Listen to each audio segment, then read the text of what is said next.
Welcome back to Intersection Conversations, where we dive deep into how our lives and experiences intersect, shaping the world around us.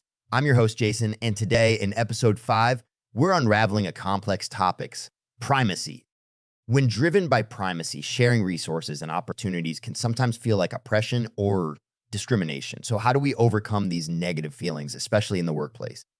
Primacy, the idea of being first or giving precedence to early information or experiences, can deeply influence our perceptions and action. In a society where resources and opportunities have historically been unevenly distributed, efforts to level the playing field can be perceived as threatening by those who are accustomed to certain privileges.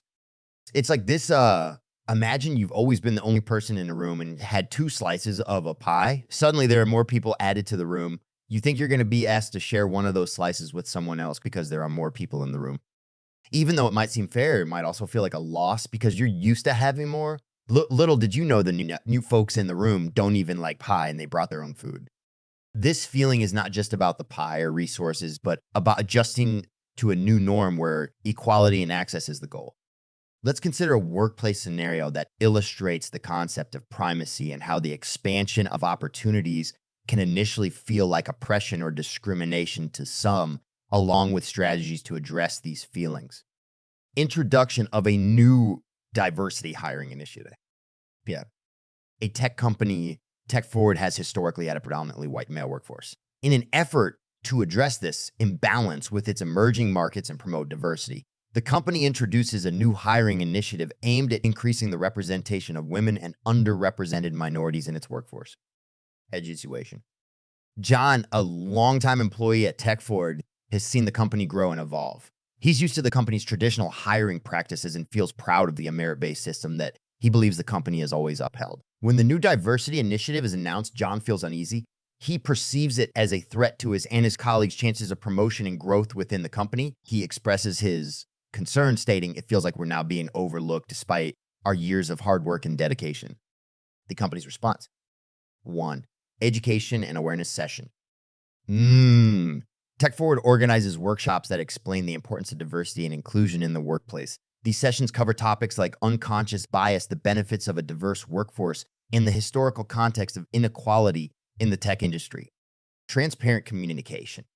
The company holds a town hall meeting where the leadership explains the rationale behind the diversity hiring initiative. They emphasize that the initiative is about creating equal opportunities and not about taking away opportunities from current employees. Empathy and perspective take.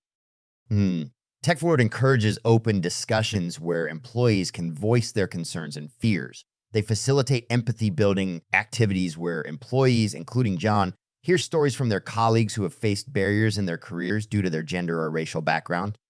Recognizing and celebrating contribution. The company makes a concerted effort to recognize and celebrate the achievements of all employees, ensuring that everyone feels valued and appreciated. They implement a peer recognition program where employees can acknowledge their colleagues' contributions. Support system. Tech Forward sets up mentoring and support groups where employees can discuss their concerns and learn from each other. John joins one of these groups and starts understanding different perspectives. He realizes that the initiative is not about giving undue advantage to others, but about ensuring that everyone has a fair chance. Okay. Over time, John begins to see the positive impact of the diversity initiative. He notices new ideas and perspectives in team meetings and realizes that the diverse workforce is driving innovation and creativity. While his initial reaction was driven by a sense of losing primacy, the company's proactive approach helps him understand the value of diversity and inclusion. Through education, transparent communication, empathy, recognition, and support, Tech Forward successfully navigates the challenges posed by the introduction of the diversity hiring initiative, turning initial skepticism into acceptance and support for the program. So how do we navigate these feelings in the workplace, where diversity, equity, and inclusion are not just buzzwords, but essential for a thriving, innovative environment? Here's some methods. First, education and awareness. It's crucial to understand the historical context and the current realities of inequality. Workshops, seminars, and open discussions can shed light on these issues, helping everyone understand that equitable distribution of opportunities actually benefits the entire organization. Second, empathy and perspective taken team. I encourage employees to step into each other's shoes. This can be facilitated through team building activities or storytelling sessions where employees share their experiences. Understanding diverse perspectives can foster a more inclusive and supportive workplace culture. Third, transparent communication. When changes are made to policies or resources are redistributed, clear communication about that why behind these decisions is vital. Transparency helps in mitigating feelings of loss or unfairness. Fourth, recognizing and celebrating contribution. Ensure that everyone's contributions are acknowledged. This helps in shifting the focus from what one feels they are losing to a more positive outlook on what everyone gains through diverse thoughts and ideas.